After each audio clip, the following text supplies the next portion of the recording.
News. Multiple reports have Browns quarterback Shedeur Sanders added to the Pro Bowl roster as a replacement. He's the first fifth-round rookie to make a Pro Bowl since Puka Nacua did so recently. Shedeur 3-4 record, 57% completion percentage, 7 touchdowns and 10 interceptions. All of them. I just told all of them, I'm like, oh, you in that slot? Oh, you outside? You at running back? You snapping the ball? I said that to all of them, so I'm like, dang, that is true. This is real, they out there. Did the NFL just accidentally create its next power shift? Because what happened at the Pro Bowl wasn't supposed to feel historic. It was supposed to be routine, a replacement selection, a late addition, a footnote, and yet when Shedeur Sanders stepped onto that field, the energy shifted instantly. He wasn't originally voted in, he wasn't projected as the breakout headline. On paper, his rookie numbers didn't scream dominance. The completion percentage sat in the high 50s. The touchdown-to-interception ratio raised questions. Analysts had debated whether he was ready for the spotlight at all. But the moment he entered the game, viewership reportedly spiked. Social media lit up. Clips started circulating within minutes. What was expected to be background noise suddenly became the main event. And that's where things got interesting. Some fans believe the league underestimated his draw. Others argue this was always inevitable, a high-profile rookie with a national following stepping into a platform built for exposure. Either way, the reaction wasn't subtle. It felt bigger than a single exhibition appearance. Because this wasn't just about stats, it was about attention, and in today's NFL, attention is currency. The Pro Bowl has struggled in recent years to hold relevance. Ratings dips, fan fatigue, questions about effort and intensity. Yet suddenly one player's presence injected urgency back into the broadcast, not because he was flawless, but because people were curious. Curious whether the hype was justified, curious whether the moment would overwhelm him, curious whether this was the start of something real. And that curiosity may be the most powerful factor of all. If this was simply a one-time spike, it fades. But if this is the beginning of a larger shift where a rookie quarterback begins influencing ratings, conversations, and franchise momentum, then the league may have stumbled into something much bigger than a replacement selection. Because sometimes power shifts don't announce themselves. They quietly step onto the field and everyone starts watching. The Pro Bowl selection was supposed to be routine, a late replacement, a minor adjustment, nothing that would dominate headlines for days, but the moment Shedeur Sanders' name was announced, the reaction was anything but quiet. He wasn't originally voted in by fans. He wasn't sitting near the top of statistical leaderboards. In fact, his rookie season had been described by some analysts as promising but inconsistent. The touchdown numbers were solid, but the interceptions raised eyebrows. His completion percentage hovered in a range that critics quickly pointed out. On paper, there were veterans with stronger resumes. So when he received the call, the conversation immediately split. Some fans celebrated it as the league recognizing star power and growth potential. Others questioned whether the selection was based more on popularity than production. Sports talk shows jumped on it. Social media threads exploded. Was this merit, marketing, or something in between? What made it more controversial was the context. Several quarterbacks with steadier seasons were left watching. I'm happy for Shedeur. I think this will be good for the Pro Bowl because of the attention and eyeballs that Shedeur brings. People will watch because he's playing. He has star power. He has allure. He has aura, all those things. Just like his dad, the great Deion Sanders, prime time. If they stopped giving credit for alternates, like let him play, it went down the list. He's the one that wanted to play. I think that would help the Pro Bowl in its validity and its integrity and the way people see it, because the guys that got voted on the initial ballot are considered Pro Bowlers for the year. Now, whether they play or don't play. If they don't play and everybody else plays, then cool. Those guys get a chance, get the honor, get the money that comes with playing in the game, get to go out there and have fun, but it does not count as a Pro Bowl. It's not, hey, who played in the Pro Bowl? It's who was named to. From home. That fueled the perception that reputation and maybe even name recognition played a role. And in today's NFL, where branding and performance often collide, that debate doesn't fade quickly. Reports claim league executives understand the value of high-profile personalities in showcase events. The Pro Bowl has struggled with ratings and engagement in recent years. Injecting a young quarterback with a built-in national following into the spotlight, some fans believe that wasn't accidental. But that wasn't the full picture. Because once the debate cooled slightly, a bigger question emerged. What if this wasn't just about a single exhibition appearance? What if the league was signaling confidence in his trajectory? Coaches around the league have quietly acknowledged his arm talent and poise under pressure. Teammates have publicly supported him. And despite the criticism, his late-season performances showed flashes that were hard to ignore. That's when the conversation quietly shifted. Instead of asking whether he deserved the spot, people started asking what he would do with it. Would he justify the decision? Would he silence the doubters? Or would the moment amplify the criticism? The selection may have started as controversial, but it quickly became something else: a test, a measuring stick, a spotlight moment that forced everyone to pay closer attention. And in a league built on narratives, that kind of attention changes everything. The moment Shedeur stepped onto the field, something shifted, not just inside the stadium, but across the entire broadcast landscape. Viewership numbers began trending upward, social media engagement spiked, jersey sales moved faster than expected, and suddenly analysts weren't just discussing his mechanics or decision-making, they were talking about what some started calling the Shedeur Effect. It wasn't just hype, it was visibility. Even before taking a professional snap, he carried a built-in national audience. College stardom, primetime exposure, a last name that already commanded attention. That combination doesn't just follow a player, it amplifies them. Networks know it, sponsors know it, and the league definitely knows it. When ratings data started circulating, insiders reportedly took notice. Games featuring Shedeur drew stronger engagement across key demographics. Clips of his warm-ups, sideline reactions, even simple pregame tunnel walks generated millions of views. For a league constantly chasing younger audiences, that kind of traction matters. But that's where the debate intensified. Some fans celebrated the energy he brought. They argued that charisma and star presence are part of the modern NFL equation. The league isn't just about stats anymore, it's entertainment, branding, and global appeal. And by that standard, Shedeur delivered. Others weren't convinced. Critics questioned whether media attention was outpacing on-field results. They pointed to veteran quarterbacks grinding quietly without the same spotlight. Was the coverage balanced, or was the narrative being shaped before the performance fully justified it? That tension created something powerful: conversation. And conversation drives relevance. Reports claim league executives have been focused on expanding the NFL's cultural footprint, especially among younger viewers. A quarterback who blends confidence, style, and competitive edge fits that strategy perfectly. Some fans believe the marketing push isn't accidental. Others argue it's simply organic momentum. But that wasn't the full picture. Because the numbers didn't just reflect popularity, they reflected curiosity. People weren't tuning in only to celebrate. Some were watching to critique. Others were waiting to see if the moment would overwhelm him. Either way, attention stayed locked. And that's when the conversation quietly shifted. It stopped being about whether Shedeur was overexposed. It became about whether he could convert that spotlight into sustained production. Star power can open doors, it can elevate ratings, it can reshape narratives. But in the NFL, attention fades quickly if results don't follow. The Shedeur Effect may have started as a ratings story, but it's evolving into something bigger, a test of whether influence can translate into legacy. And that's where things get really interesting. The real twist in this situation isn't just about talent, it's about timing. The Browns didn't just bring in a quarterback prospect, they brought in attention. And in today's NFL, attention is currency. Primetime scheduling is no accident. Networks want matchups that move numbers. And when Shedeur entered the conversation, executives reportedly saw more than a depth chart decision. They saw market expansion. Jersey sales ticked upward. Social clips featuring Browns content started gaining unusual traction.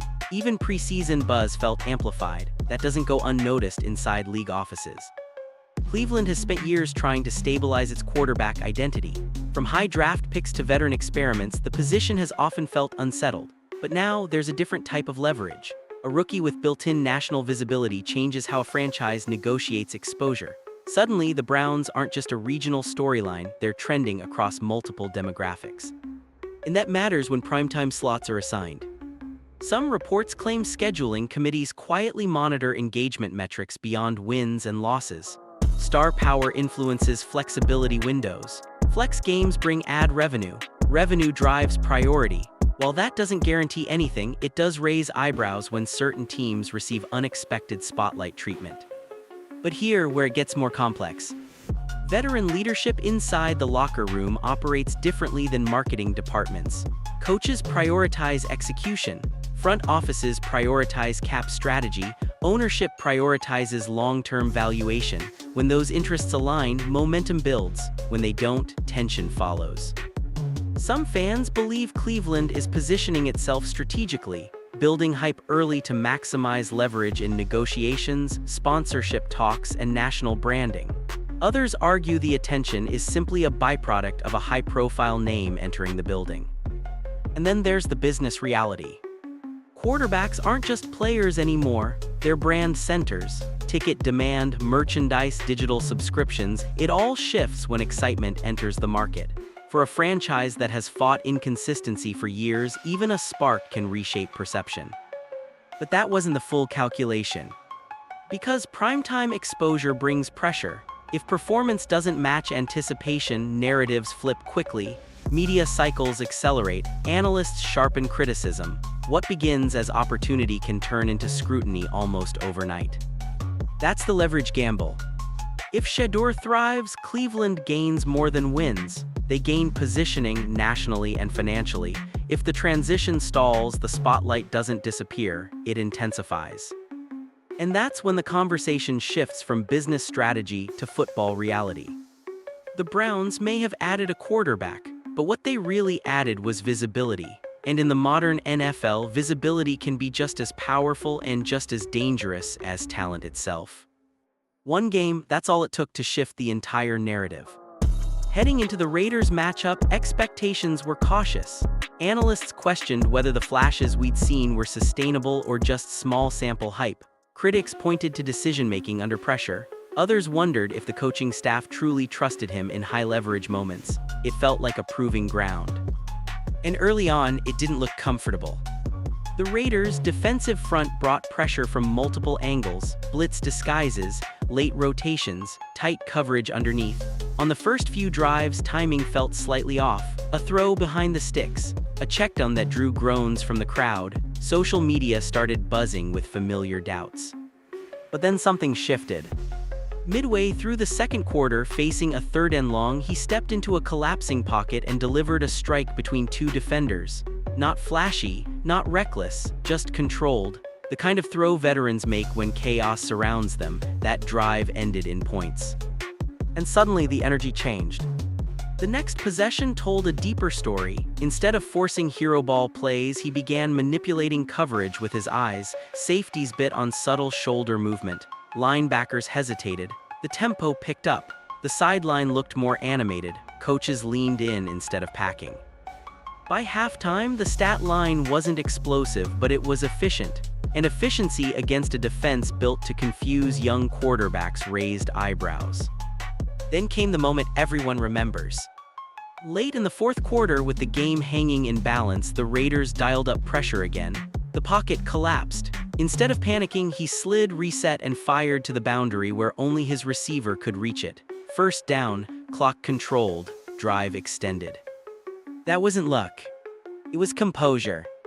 Post-game reactions reflected it. Some analysts admitted the decision-making looked more mature. Former players praised the pocket awareness. Even skeptics shifted their tone, cautiously acknowledging growth. But it wasn't just about numbers. It was about control. He didn't just react to the Raiders' defense, he adjusted to it. That's what franchises look for, not highlight throws, not viral clips, control. And that's when the perception changed. Before that game, the conversation centered on potential. After that night, it focused on trajectory. Of course, one performance doesn't define a career. The league adapts quickly. Defensive coordinators study film relentlessly. What works once doesn't guarantee repetition. But the Raiders game planted something important. Belief. And in the NFL, belief spreads fast, inside locker rooms, across fan bases, and through front offices evaluating their future. The question now is whether he can flash talent. It's whether that night was the beginning of something sustainable. Because if it was, that game won't just be remembered as a win. It'll be remembered as the turning point. For years, Cleveland has struggled with one recurring theme: rookie quarterbacks walking into chaos. Draft picks arrive with hype only to be swallowed by instability. Coaching changes, coordinator shifts, front office pressure. By midseason, confidence cracks. By year 2, development stalls. It's a pattern fans know too well. That's why this moment feels different. When this rookie stepped into the building, the situation didn't magically stabilize. Questions still hovered over the coaching staff.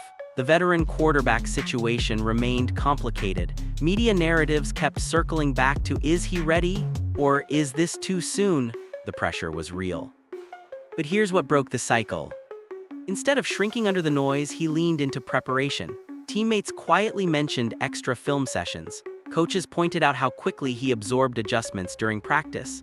Veterans noticed something even more important: composure, no visible frustration, no rushed mechanics when drills intensified, just steady improvement. And that's where the curse narrative started to crack. Historically, young Browns quarterbacks were asked to carry the franchise immediately. Save the season, fix the culture, be the headline. That weight crushed development. This time the approach shifted. Simplified reads early, play action built around his rhythm, gradual expansion of responsibility instead of immediate overload. That wasn't accidental. It showed intent. During one midseason stretch when the offense stalled and critics questioned whether defenses had figured him out, he didn't force plays to silence doubters. He checked down, lived for another down, took hits without spiraling. Those small decisions rarely trend online, but inside locker rooms they build trust. And trust is what young quarterbacks in Cleveland rarely received. There was also the veteran dynamic. In past years, tension between experienced players and rookies sometimes surfaced publicly. This time, reports suggested collaboration instead of division. Receivers stayed after practice. Linemen defended him in press conferences. That unity matters more than any stat sheet. Still, skeptics weren't convinced. Some analysts argued the sample size was too small. Others claimed the system protected him too much. Fair points. Development in the NFL isn't linear. Defenses adjust. Film exposes tendencies. The real test always comes in year 2. But breaking a curse doesn't require perfection. It requires stability. For the first time in years, Cleveland didn't look like it was panicking around a rookie quarterback. There were no desperate play-calling shifts, no public blame games, no sudden philosophical overhauls after one rough outing. Instead, there was patience. And patience is what rookie quarterbacks need most. The so-called curse was never about talent. It was about environment. And if this foundation holds: coaching continuity, locker room buy-in, controlled expectations, then what we're witnessing is just another hopeful stretch. It's a structural reset. Cleveland has chased quarterback answers for decades, but maybe the real breakthrough isn't in arm strength or highlight throws. Maybe it's in finally doing things differently. And if that's true, the rookie quarterback curse didn't fade dramatically. It quietly ended. The tension didn't explode publicly. It never does at first. It simmers. When a high-profile rookie quarterback walks into an NFL locker room, especially one with established veterans and massive contracts already on the books, dynamics shift instantly. In Cleveland's case, that shift felt even heavier. You had a veteran quarterback earning franchise-level money. You had defensive leaders who have battled through losing seasons. And now you introduce a rookie with headlines, brand power, and national attention before he's taken a meaningful snap. That combination can raise eyebrows. Some veterans believe respect is earned rep by rep, not through draft buzz, not through social media numbers, not through endorsement deals, earned in the huddle, earned in cold December games, earned when you take a hit and get back up without pointing fingers. And early on there were whispers. Reports claimed certain players were unsure how the quarterback competition would truly be handled. Was this a real open battle, or was the organization quietly preparing for a transition? No one said it outright, but body language and press conferences sparked debate. Analysts dissected every sideline interaction. Fans overanalyzed who stood next to whom during warm-ups. But here where things shifted. Instead of feeding into the narrative, the rookie leaned into accountability. Teammates began mentioning his extra walkthrough sessions. Receivers stayed late after practice. Offensive linemen reportedly appreciated how he took responsibility for protection breakdowns instead of blaming the pocket. That matters inside a locker room. Veterans don't care about hype, they care about consistency. And when preseason reps came around, something subtle happened. After a tough series, instead of isolating himself, he was seen talking with older players, asking for adjustments, listening more than speaking. That small detail changed perception. It wasn't about ego, it was about growth. Still, not everyone is convinced. Some fans believe the locker room could split the moment adversity hits. Rumors suggest that if the veteran regains the starting role, tension could resurface. But those remain unconfirmed. Right now, what's visible is cooperation, not conflict. And that's important. Because quarterback controversies don't just divide fan bases, they test leadership structures, they challenge coaching staffs, they reveal whether a franchise prioritizes development or short-term optics. So far, Cleveland hasn't imploded. Instead of open friction, there's controlled competition. Instead of public criticism, there's guarded support. That doesn't mean pressure isn't building, it absolutely is. But this isn't the chaotic quarterback carousel Browns fans remember. This feels measured.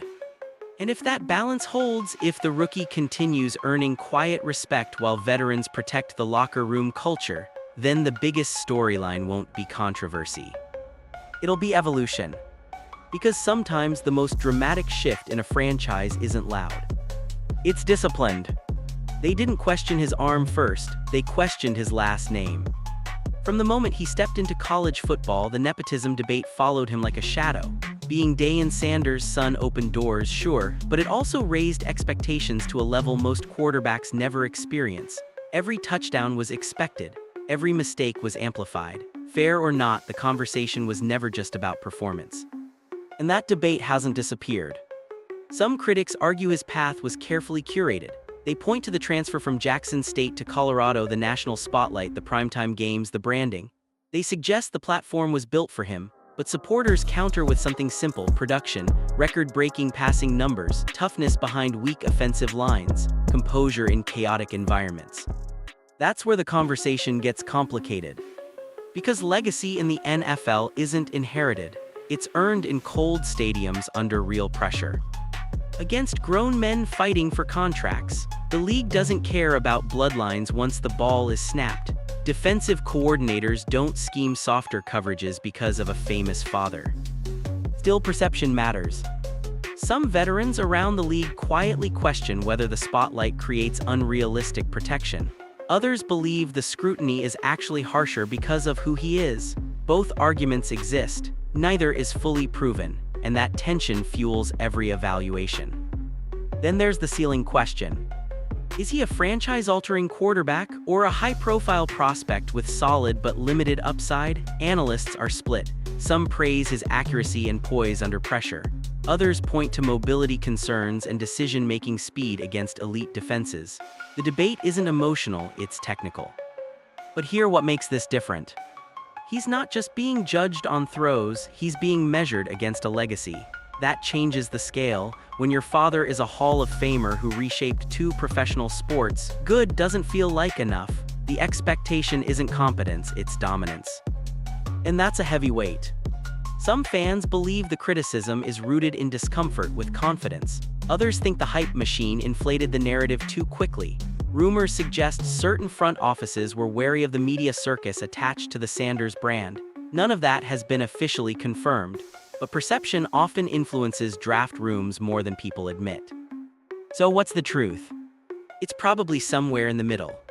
He has real talent, real flaws, real pressure. The last name gave him exposure. It also guaranteed relentless evaluation.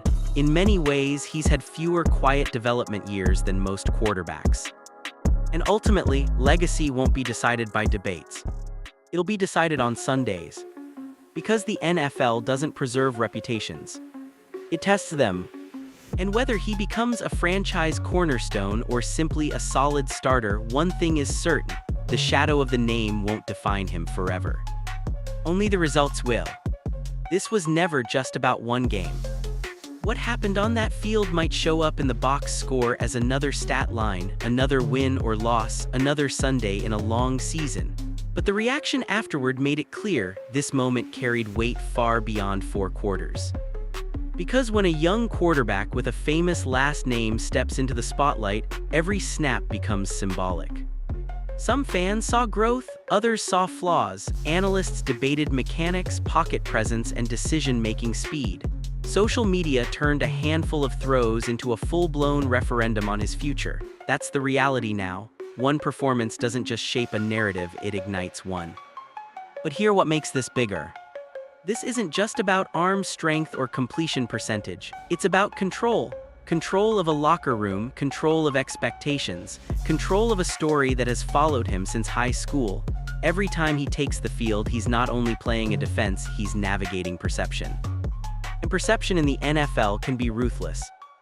Some critics argue the spotlight was handed to him early, others insist the scrutiny has been harsher because of it. Both sides exist, both sides are loud, but neither truly decides what happens next. That part is earned. What stood out wasn't perfection, it was poise, the ability to respond after adversity, the body language after a mistake, the way teammates reacted. Those details don't trend on highlight pages, but they matter inside a building. And that's where careers are shaped. Rumors will continue, debates will keep cycling. Some will question whether the hype is justified, others will defend the trajectory. That won't stop. In fact, it might intensify, but that noise doesn't throw passes. Preparation does. Execution does. Consistency does. The NFL doesn't care about narratives once the ball is snapped. Defensive coordinators don't scheme based on headlines. They attack weaknesses, they force adjustments, they expose hesitation. And if a quarterback survives that long enough, the conversation shifts naturally. That's when respect replaces speculation. So yes, this moment mattered, not because it solved every question, not because it silenced every critic, but because it showed something deeper: resilience under pressure. And that's the foundation of longevity. The league doesn't reward potential, it rewards production over time. One game can spark discussion. A season can shift perception. A career can rewrite the entire narrative. This wasn't the final chapter. It wasn't even the turning point. It was a reminder. In this league, legacies aren't inherited, they're built snap by snap. And the real story, it's still unfolding.